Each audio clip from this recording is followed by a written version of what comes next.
Well, hello and welcome. ECG privatization. What a big question. Now, if you're a protectionist like I am, then you want all state-owned stuff should be owned by the state. Hope to God that we do things right so that this institution or the factory, whatever it is, works well. And if you are a capitalist, well, you believe, look, the state has no business in doing business, then why not? Yes, let the private people get in there and do their business. I am also of this belief that, when every child starts teething or growing up, it gets nurtured and helps to walk, it gets school fees paid for until such time that the child can stand on his own, and then the parent will say, goodbye, you're on your own. Now you sit back and then you look at good old Ghana. Yes, we've come 60 years along the line, but look at the divide as to those who are the haves and those who are the have-nots. Clearly not balanced. So there are so many people who need to be aided. And such a thing as energy is very critical. And that, you want to, if this thing gets into private hands, those who are the have-nots, will they be able to afford it? Then the other side is saying, well, at the moment they can't afford it, but are we running it well?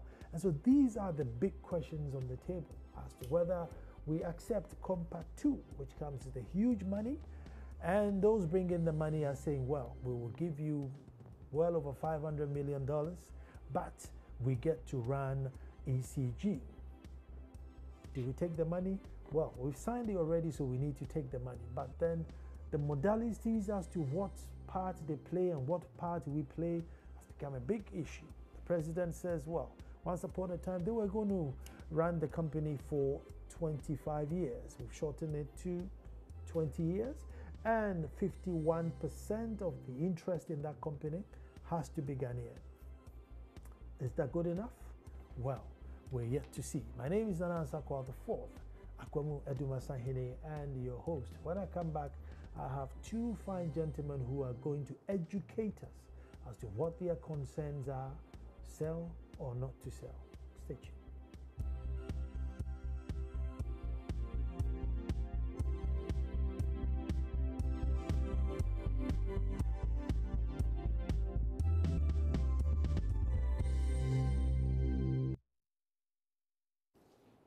Well, thank you very much. Private ECG privatization. With me in the studio, sat right next to me is Kwadwo Poku, an energy analyst, also an Opoku-Ware boy.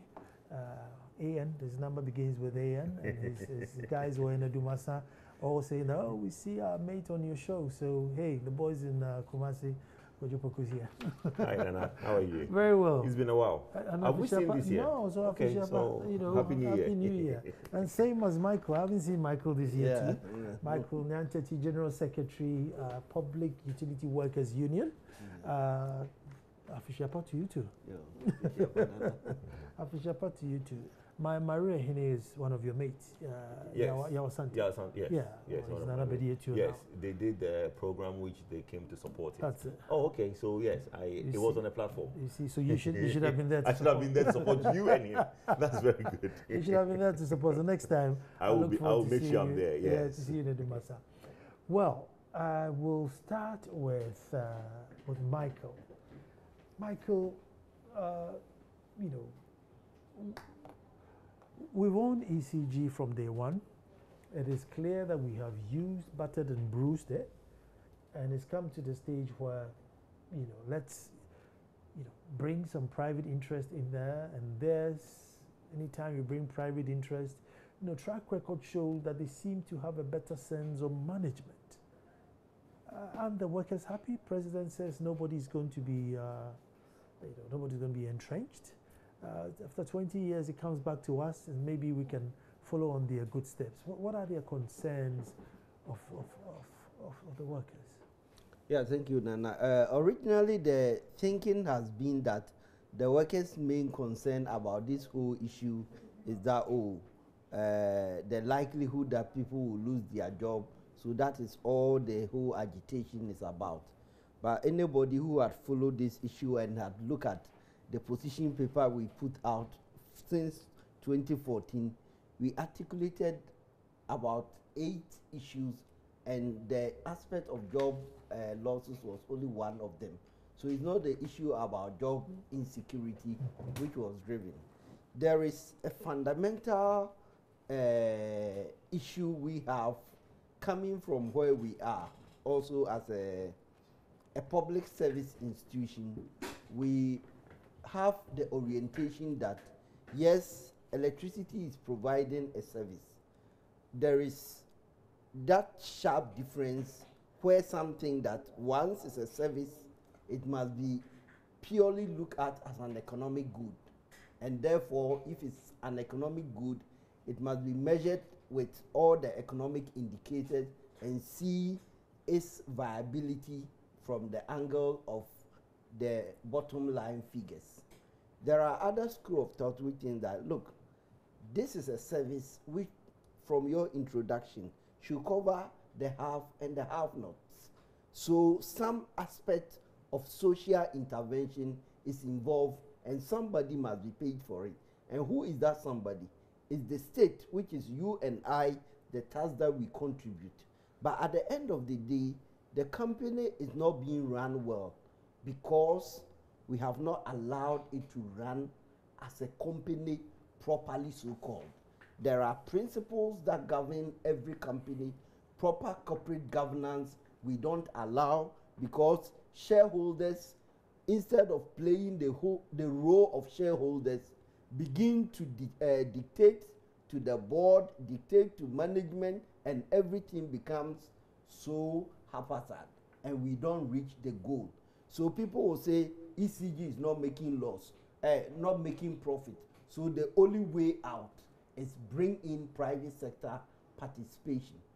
But we have always been arguing that it's not entirely the panacea or the solution. Because if it's just private sector participation, there are so many aspects of ECG's operations today where you have private sector involved. Now you are talking about governance and leadership. And that is where the core problem comes from, the policy makers. Who appoint the leaders? Who appoint the board? Who determines the strategic direction that the company should go? So we always say that the problem lies in the laps of the government. And the solution is not just saying that, look, I am tired, take it, let somebody run. If a whole nation, we cannot put and manage just one company and get it done well, after 60 years of independence, then we still have a long way to go. And I want to make it also clear that there are so many, and if you take a good look around the globe, not only in Africa. In Africa, if you are talking, the best utility in Africa is ESCOM of South Africa. It's wholly owned by the state and is doing very well because they've allowed systems to run. And it is our indiscipline which has brought us where we are, and we think the only way to get out this indiscipline is to take government hand by giving it out to private ownership or private control. Well, Kojo, did they have a case? Oh no, I mean, see, my brother and I agrees on a very simple thing. And the simple thing we agree on is that ECG as it is now is not fit for purpose. And we all agree. From his submission, he made a point that, look, there is indiscipline, we are having economic losses, we are making losses in revenue collection. The general fitness of ECG is in doubt. Everybody watching us this evening will not, if you ask show of hands all at home, who wants ECG to say as it is because we think it's fit for purpose, nobody raise their hand. We agree that ECG as it is, something has to be done. Now the point is, what is there to be done? Since 1995, the government has started what it calls the power sector reform. It's the power sector reform that led to the establishment of Energy Commission. It's the power sector reform that led to the establishment of PUWU. It's the power sector reform that led to ECG going from a corporation to a limited liability company. Government over the past have tinkered on how to get ECG to function properly. But we realized that it's not been working because Aban Ejuma. And no Aban Ejuma, my brother will agree, has ever been successful. We've gone from Ghana Telecom to Vodafone. We've gone from a lot of institutions that had become privately owned that is running very well. Reason being that a private man will hire and fire. A government institution, a chief would call the politician, and because of votes, that person will be brought back. So this is the stage where we are in, that government is saying that, look, I am tired. I no longer want to be part of this. Reason being that I own this thing 100%. If there are losses, I'm the one that's supposed to put the money. The people are not even doing their work well because they think that it's for all of us. So let's bring in a private person to run it. If a private person runs ECG, the workers' benefit will be much better than the benefit the government gives them. Ask anybody who works at Ghana Telecom and Vodafone. When were they enjoying the most benefits?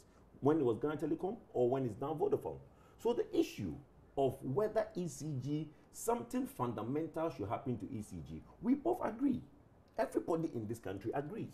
But it is how we are going to achieve it. That is where the divergence come in. Some believe that government should still own it, but give it to certain individuals to run, give them timelines, contract, and performance contract. If they don't perform, you sack them. But the question now becomes, where from the investment? Government has to look at hospitals. Government has to look at roads. Government has to look at a lot of social interventions, boreholes, and all the likes. At the same time, you have a scenario where people in the MDAs, SOEs, and various barracks, prisons that government owns are using electricity and they don't have money to pay. Government cannot go and ask itself for the money. So this is a simple solution for government. Look, let me stay out of this business.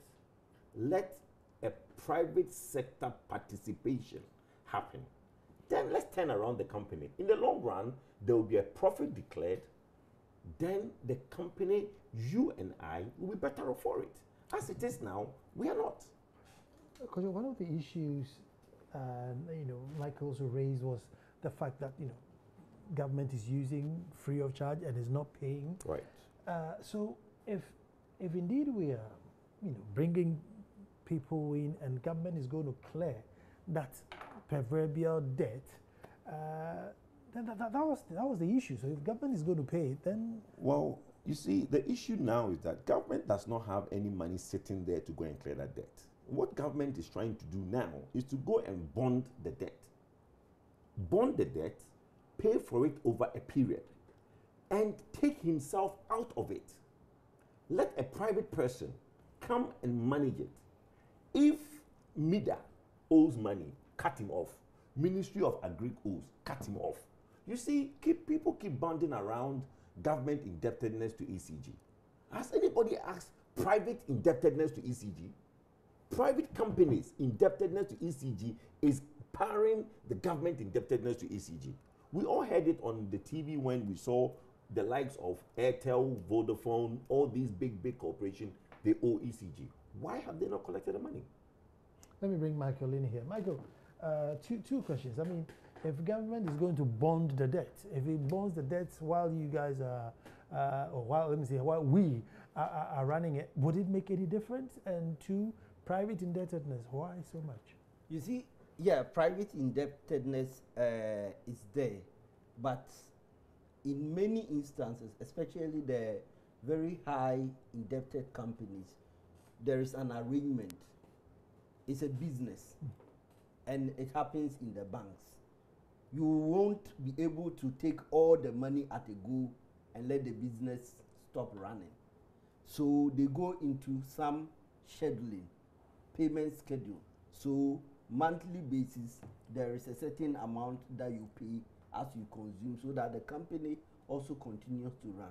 If you take all the money from your customer and his or her business collapses, next time who are you going to supply to? So sometimes we look at the ball figure, but we don't look at how the arrangements behind it to make sure that payments are collected on scheduled arrangement. Now the big question we have to ask ourselves is, we are saying that yes, there is a debt. Government agencies cannot pay because now it's for the states.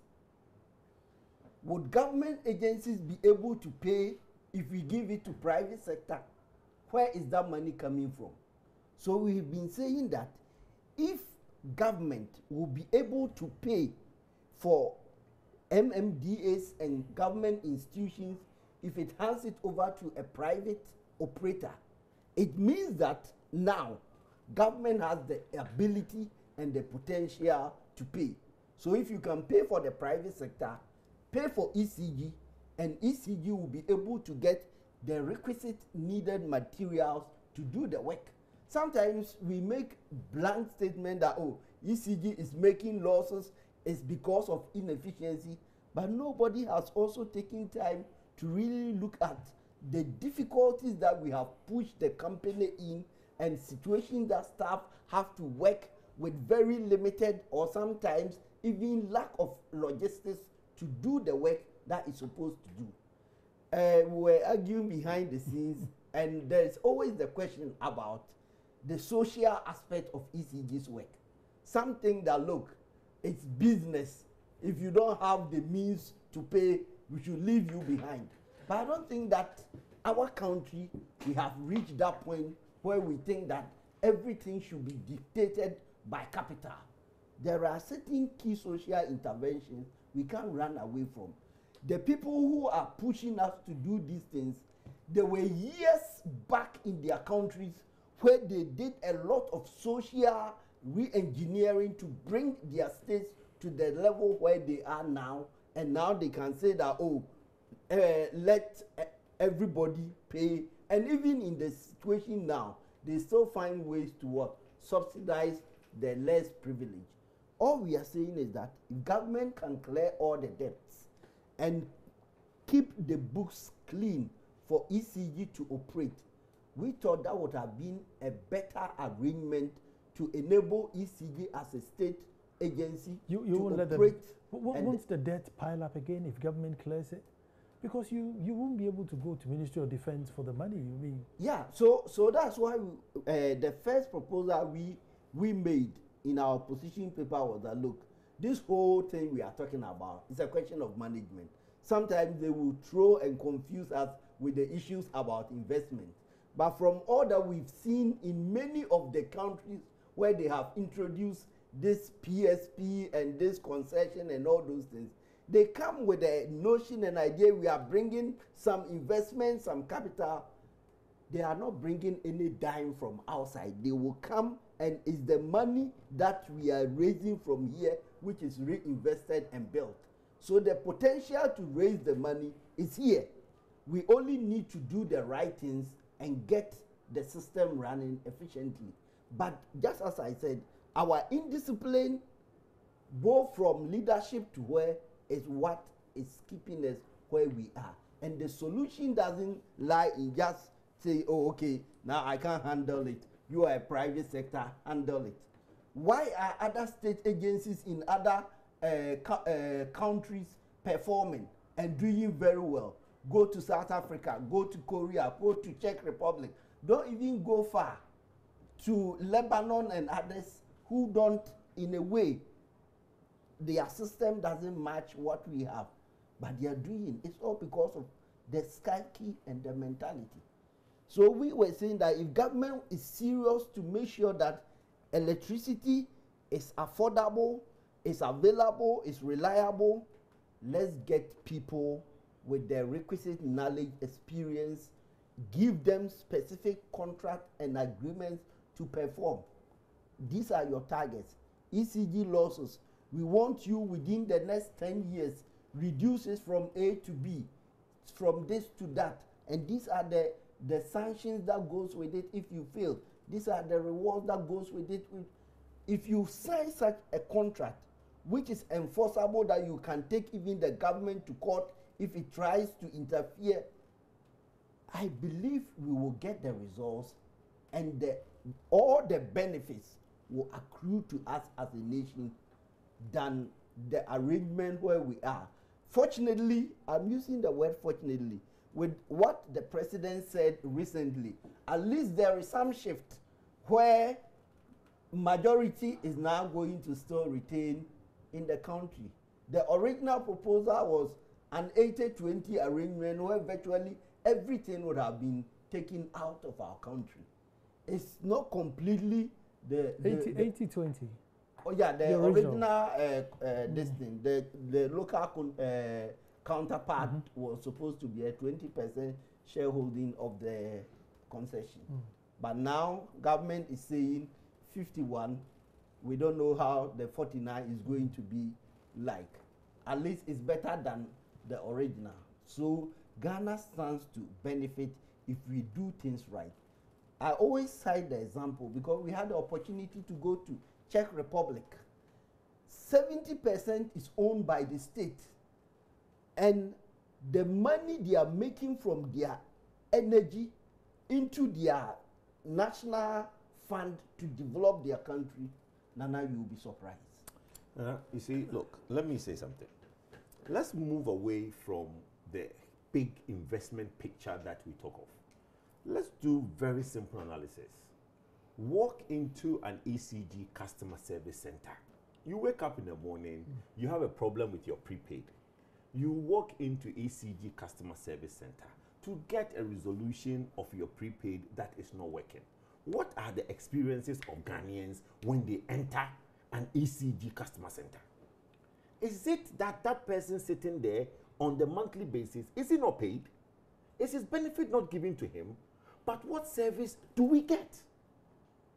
Everybody can attest to the service we get. So the point is that Ghanaians, I've always said this, and I said this yesterday, if all Ghanaians are moved to America and Americans are moved to Ghana, Ghanaians will apply for a visa from America to come to Ghana. Ghana is the way it is, not because of the country, it's because of us, the individuals in the country. That is why Ghana is the way it is. You're comparing Czech, Korea, their attitude towards work, their culture towards work is different from our culture. We have a lackadaisical approach to work. We don't care, especially when it's a government institution. I have a friend. I offered to get the person a job. He says, oh, I want banking, but not a Nigerian bank. Why? Because the Nigerian banks have targets, they are very strict, and they need you to meet those targets. They want a Ghanaian bank like ADB, Ghana Commercial Bank, NIB, where you can go there, someone is sitting at the counter, eating whilst you wait. It is our attitude in Ghana that is gotten ECG where it is. It's not about whether it can be government or not. Those targets he's talking about. Look, ECG from time immemorial have over 15% losses in their distribution. 15% losses. Even that is what they call the technical losses. Now, it's 22%. So every time that generation capacity, let's say 100 megawatts of power is going from Volta River Authority to ECG, 22% of that is lost, technical losses. So then we are left with what? 78 megawatts to be distributed. Within that 78 megawatts, there is commercial losses. The illegal connections and all those things that people do. Those are the commercial losses. Then you now reduce that to unable to collect revenue. So in total, you 50% of what you are supposed to collect is whistled down by technical losses, commercial losses, and your ability to collect the revenue. That means we owe the generator, VRA, or the IPPs 50 megawatts of money that somebody has to come up with. Now you're saying that government has to do that. And that is why the indebtedness is there. My brother, if you think me and you, Nana, we form a company and we own ECG, would we allow that? We wouldn't. We would make sure that the technical losses are taken care of, the commercial losses are taken care of, and the revenue mobilization is done. So I don't understand where people feel like there has to be a social intervention in some of these things and people should not be given work. Let's go to the compact. Because before you go to the compact, and I need explanation on the compact. No, but Nana, there's a point of correction. Let me just me. Okay. I think the figures about the losses that Kojo has put out is not really the accurate. The 22% losses in technical. No. What is it now? Technical losses for ECG is now around 12. As The aggregate losses of ECG now, technical and commercial, is around 22. Okay, so the technical and commercial is 22. Yeah. Okay, fine. So technical and commercial around 22%. Sorry, thanks for the question. And then the revenue. Revenue mobilization, there is the deficiency. We don't know what the figure is, but at least he's saying that technical losses and commercial losses is 22%. So to start with, you lose that off the top. Because I want, so if eventually everything kicks off, so what then happens? Ministry of Defense or Ministry of Greek or Legon or something? What, we just cut them off if they don't pay? I remember this thing very well. When Ghana Telecom was there were news that in the barracks, the police teaching in Tesano, the phone bills of the high command in the police school were so high that Ghana Telecom couldn't collect. I remember this very well because at that time my friend's father was in the teaching hospital in Tesano. And it was a national debate that, how are we going to get government doesn't pay and the big men are using the phone calls and the IDD, remember IDD? Yes. They will pick up their call and call their kids abroad and their kids will call their friends abroad and the bills were so much. When was the last time in recent memory did we hear about that? It's no more. Vodafone does not entertain those things. So every big man who is using a phone is paying for their phone bill. Do we still have companies that or MD SOEs or barracks or prisons where the big man owes telephone bill and is being brought to government? No. So that is a simple solution. If the private sector person is running the utility, prisons don't pay, they will cut them off. It's government's headache. Let government go and find money and give them to come and pay. Right now, we had a president last year when he said that he didn't authorize for them to not put prepaid meters in all these places. He authorized that they should put the prepaid. And there was a time that MOE, Ministry of Energy, was cut off and they had to go and find money and pay. So government stance, as it is now, is that go ahead and cut them. But it is the will, because you know why? They will cut it. A big man will call them and threaten them. So it's two-phase. In one phase, the president says that, Michael, you and your people go and do the work. But when they try to do it, some big man will call Michael and say, look, if you guys do it, you get transferred. And some people will be transferred and they'll be scared. So the issue is that if it is Mr. Wood who came from India or China or wherever and he's run the company and 51% is me and you, government cannot. Government have to, they say, like Michael is saying, you have some companies that... Do we have the same luxury on telecom as we have on energy? Why not? No. You see, no. You see, we are making it look like it's a luxury. You see, look. Telecom. When you telecom go home, was bordering on luxury. Yes, but electricity, when you don't have money, it's a luxury. If you don't have money, it's a luxury. No, Kojo, Michael, are you saying that somebody should have lights in their room just because they have lights and if they can afford it? No, let me tell you just a simple analogy. Ghana Water Company produces water that we all use. The water that GWCL sells to us is not at rates that you would say they are set for profit, because they are determined by PUWU based on a certain benchmark. Ghana Water owes ECG quite a substantial sum from many of the production units. ECG can go in and say, look, you are not paying us, we are disconnecting all the production plants. It's not just Ghana Water staff you are talking about, it's all of us. At the end of the day, it's still the same government. If the Korean or the Frenchman or somebody comes and he says, look, you are not paying, I'm going to cut you off, government will still have to find a way to pay. To pay, yes. The same question is, if government can find that money to pay, why don't you pay to ECG because so that they can provide the materials and the resources they need. You know why he doesn't? Because he owns both companies. That is why he doesn't see why he should find the money. No, but because he owns Ghana Water and he owns ECG. Two children from the same father. So he doesn't see why he should pay. Oh, my brother, you will offset it later. But if Mr. Who or Mr. Simon owns ECG, you would find money for Ghana Water. You see, water, as we sit here and drink, is a necessity of life. That one, I agree. ECG, electricity, light on, is not, because look, we've been life where you don't have money for your prepaid, it cuts off, it's off. No, but could you link it to the many necessities, hospitals, emergencies, surgeries, all those things. Look, last year we organized from the union angle to do a mass disconnection exercise. There were certain hospitals we went and they were even disconnected. Some of the universities, we disconnected them. Just like the point you said, we did, look, in the ministries, they disconnected Ministry of Education. Our guys did not even get from, look at ministry where education is, to the Accra, the Makola office. They did not even get there. And then like the big man called. There were calls, yes. And then not the same.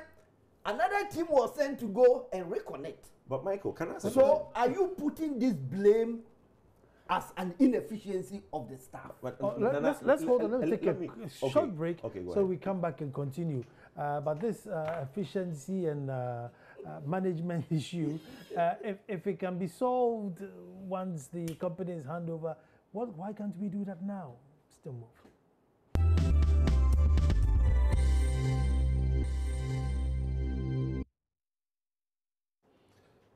Well, thank you very much for staying. ECG privatization, and we're putting all the ideas in a pot to find out why it is to sell, why is it not to sell, why is it to partner or not to partner. But could you, what does he compact? What's a compact? Okay, the compact, you know, in Ghana, we enjoy the first compact, which is the N1, George Walker Bush Highway. We all go on it from Tetekwashi to Makati Hill. We enjoy that luxury. Then the second compact. What would we give up for that? Nothing. No conditions. No conditions. That was just straightforward money to come in to build us a highway. Let's move. But you see, with the power sector, the problem is this. You know, the compact doesn't only not address ECG, it addresses NETCO. It also ensures that the government puts forward a gas policy document. It also entrusts government to put in certain measures. You see, the Americans, they are here. They know Ghana as well as we know Ghana. So they've seen what goes on in the energy sector. So they said, look, if you want us to help you revamp your energy sector, and let me tell you, read the 3 key components of what the compact is, the objectives and goal of the compact. A, increase private sector investment in the productivity and profitability of micro, small, medium, and large-scale businesses. B, increase employment opportunities for men and women. And C, raise earning potential from self-employment and improve social outcomes for men and women. This compact is to make sure that me and you, Ghanaians, our life is better. Because it says that increase employment for men and women, increase private sector investment for medium scale, because they understand that if energy fails, the country will fail. And they realize that ECG, NETCO, has a problem because they are in the distribution end of energy.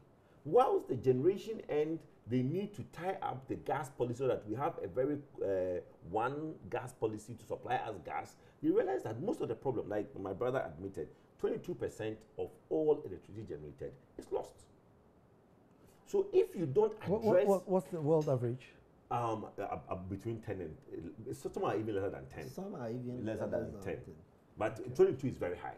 Okay? So they acknowledge that for us to be able to move on as a country, ECG, NETCO, it's not only ECG, it's NETCO also. ECG and NETCO, something needs to be done because the distribution end is where the leakage is. So they said, look, government, we would help you help yourself. And one of the things that will help you help yourself is that we have about $400 million. We will target it in various areas. commercial losses, technical losses, modernization of ECG. That is what the money is going for. So the compact, as it was signed, is not the problem. What became a problem for Michael and the union is that when that thing came to Ghana, it was hijacked. IFC and MIDA had their own theory of the structure that the PSP should be. In the compact, the only thing mentioned in the compact is that there should be a private sector participation. They didn't say that it should be 25 years. They didn't say that it should be concession. They didn't say that, they didn't say anything. It was MIDA and IFC who went further to structure that deal. Even in the last administration, their own cabinet decisions were ignored by MIDA and IFC. So Michael and union had a right approach by saying that, look, we are not happy because this, the way it is going, does not benefit us. Because there were substantial layoffs in the pipeline, there were uncertainty in certain areas where it is structured, and they were pushing to be heard. Now we fast forward 6 months down the line. There's a new government. They have listened to Labour. They said that, look, we are going to review everything that has been done in the past. It's no more going to be 25 years. It's now going to be 20 years with a condition. Every 5 years, there will be a major review. So there will be a 5-yearly review of the 20 years. At the 10-year landmark, there's going to be a major review if the concessionaire or the private sector JV partner had faulted in the last 10 years, it will be abrogated. Secondly, Labour, which nobody was sure after the 5 years what was going to happen to them, are not going to be sacked. They are going to keep their collective bargain. They are going to keep their employment till they retire. And for Ghana, for the local content, for the private sector joint venture, 51% of whoever owns that will have to be a Ghanaian company or a Ghanaian individual. So to me, it is something that has been a paradigm shift from what it was to what it is now. Most people will ask, don't we have to renegotiate the compact? We don't, because the compact, as it says it, does not involve any of these things. The Americans, they don't care. As far as they are concerned, they are helping us. And what we sign on to, the only sticking point is the clause 7.1, which people have talked of to say that it is going to subvert our constitution, which I'm told something is going to be done about that. So going forward, to me, the compact as it is, Michael agrees, I agree, that it doesn't have a problem. It is what happened in Ghana that became a problem. Yeah, Nana, let me add something. Yes, the compact, in principle, we have always said that we are not against the compact in principle.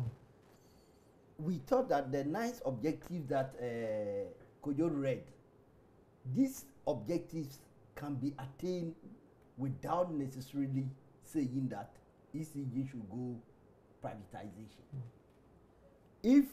And that is where we have always been also a little suspicious about the financiers or the Americans. Let me be very blunt. If you sincerely want to help us, it's good, we know our system, there are certain challenges, but you know that the core of the problem we are always talking about revolves around the issue of leadership and governance. Who appoints the leaders? It's the government that appoints the leaders. One of the major problems that have affected ECG, which has affected its operation, is the fact that just don't go very far. Just for the past 6 years, you can count about 6 different managing directors. If you're a shareholder and you are doing this to your company, you expect the company to make profit and to progress. It doesn't work that way in any corporate entity. So if they wanted us to address these leadership challenges, it's not necessarily by a PSP. They could have said that, look, we want you to transform the ECG and make it viable. Be very broad, look at all alternatives, and then we could have applied, going back to what Kojo said from the beginning, the project that we started as a nation of reforming the energy sector from the 1995 model, which had the strategic business concept unit as one of the approaches. But for a change of government like we are experiencing now, ECG was being divided into operational zones where each unit was being looked at as a strategic business unit of its own, grouping the viable ones with the less viable. So like you have Tema Eastern Volta as one enclave, you have the Accra, you have Central and Western together, then you have Ashanti region, so that you have that cross-subsidization thing in there. So each area would then be operating as more or less a semi-autonomous unit. We on our own could have used this approach to bring the needed transformation and see the revival. But now we have allowed ourselves to be pushed, and we are being directed like excuse me, a schoolmaster with some whip and whipping us, go this way, go that way, and with certain timelines, whether even they are feasible or not, and we are pushing to get things done in a manner that at the end of the day, thankfully for the change, Ghanaians may still be a little better off than it was. But there are still inherent problems with this whole private sector in the utilities. And we have always been giving the policy makers, look, when you are doing some of these things, these are not new areas, it hasn't happened before. Look wide, look at examples in other countries, and let's learn the best practices. But often we are so closed up. Oh, once they have told us we should do it this way, we don't want to try and think outside the box and look at other alternatives. If you are serious about a company, let's take ECG for now. We are in the month of May. A new government has come into place. If you consider this as a critical entity, today ECG doesn't even have a board. The managing director there is in an acting capacity, who doesn't know whether he's going to be confirmed or not. All these things create a lot of apprehension and anxiety, and it affects the progress. So there are systemic issues that as a nation we need to address in our governance arrangement. It's not just the question of whether it is public or private. We should do things and do it right, and we can get the right results for ourselves as a nation. Mike, briefly before I come back to Kojo, but you see, even though government has played its part in damaging this company, the staff themselves too haven't helped matters. So it makes, speaking for you become an issue. Like Kojo will say, like the customer service, and there's countless stories of staff themselves going, taking money, dwindling. So the staff themselves have not played ball. Though it goes back to the Ghana Telecom Vodafone today. I don't see any Vodafone staff coming to me and say, oh, then I'll do something and you won't pay your bills. Meanwhile, in the GTV, Ghana Telecom days, they probably won't come and collect the bills, let alone even do something. So the staff, there's a percentage of distraction being caused by the same staff that are apprehensive. Yeah, that one I won't dispute with you at all. Yes, if a company of about 6,000 workers, definitely you have some who will not be doing things right. And sometimes people think that, oh, everybody there is colluding or doing this kind. Then the company would have collapsed long ago. Yes, you have some of these bad nuts who are creating this bad image and impression. But there is something which Ghanaians also don't know, and often everything is attributed to ECG workers. The same private sector we are talking about, ECG works with a number of private contractors who build most of these networks, especially the shared projects and in some of these areas. When they finish the projects, they have the same technical skills as ECG workers. They have access to these networks, They can come to you and say, I can do a bypass for you, and you will not pay. You will not know, and you will think that this is an ECG worker. These are some of the clear issues we as a union have been pushing the management that, look, the way you are being too lenient with this third party arrangement is what is also contributing and fueling this negative perception. There are a few bad ones, but if you take time and follow, when you are caught, there are so many staff that are dismissed in a year over many of these malfeasances. So it's not like you can do anything and you go free.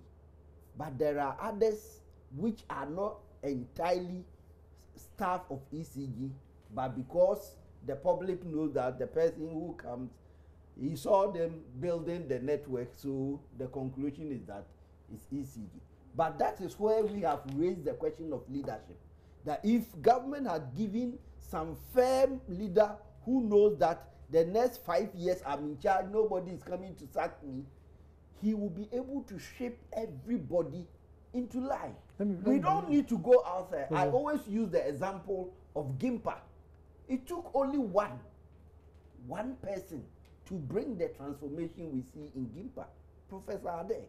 And he had a tough time, but at the end of the day, anybody who knew Gimpa before Prof was appointed, and if you go to Gimpa now, you see the difference. Many of the major institutions, universities were there. Gimpa had to come and start even the executive master's program before all these other traditional universities started copying. Because just to put a right man there, company will change. Well, it's not that easy. You know, he keeps saying that put the right man there. But the right man, who is going to do the investment and who owns the assets? That's the problem. You see, look, he made a point that if it is not like they've not been doing well, if not ECG. If ECG was a private institution, the way it has been performing, it will have collapsed. It will have been out of business. The only reason ECG is there today is because government has a bigger asset and it's part of government assets. But ECG as it is, losses upon losses yearly on year, as a private institution, it would have ceased to exist.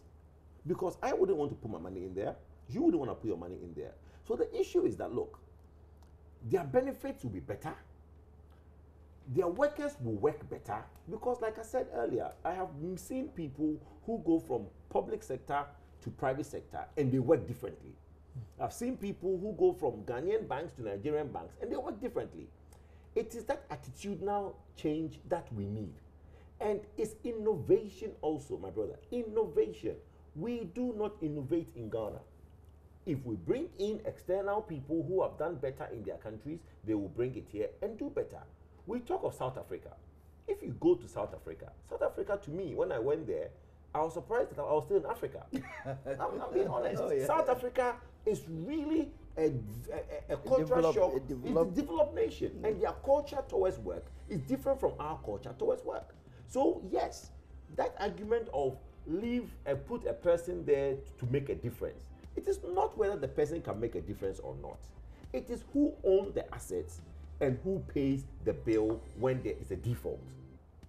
If it's a private individual who owns the assets or a private consortium that owns the assets, the management thinking, because look, if you do a management budget and there is a minus 22 at the end, which means that you're making a loss of 22 cedis, a private man will tell you that, my brother, this is not acceptable. But it's public. It doesn't matter if government does not get any dividends because, like my brother said, there's social intervention. It doesn't matter if Kweku Menu doesn't pay his bill. You cut his line, you will not go from the office to Makola, somebody else will call you. Let us keep government to do government business. Let's keep government out of a lot of things. Government wants to put VRA on the stock exchange. Government wants to bring private sector participation into ECG. Let's do that. The monies that we make as savings from that can go into hospitals, can go into necessity areas that is do or die. If you don't have money, you're not supposed to have light. To me, that's my position. Light is a luxury. It is. Light is a luxury. It's a luxury. It's not correct. Well, light is a luxury. You don't have money, your lights go off. Let's Wow, my brother. let's wait But why to not see also put what ECG on the stock exchange? Because if you are putting VRA there, you are putting grid code there. 10 Why seconds. not? 10 seconds. Why? well, is the it- reason 10 the seconds. reason you cannot put ECG on a stock exchange is because the profitability of ECG has to be at least for 3 years before you can put on ECG. Okay. Thank you very much. That's all time will allow us today, but we'll wait to see this. It's an ongoing story, and who knows, we may come back to it again. I want to say thank you very much to Michael, and thank you to Kojo. And Kojo, your father is a new man pointing here. Yes. Well, is he I'm on an Oheneba. Oheneba, you know, so go ahead. Send our congrats to him. Nana say I work for the second. Sasi Ayebwa for the second. So send our congrats I to will him. do that. Yes. Good. And to you at home. But unfortunately, Nana won't do me. So tomorrow we're back to do this all over again. The number is 024 366 2001. 024 366 2001. Tantis Fashions. They make my shirts for the show. So give them a call and get yourself a shirt. Thank you very much.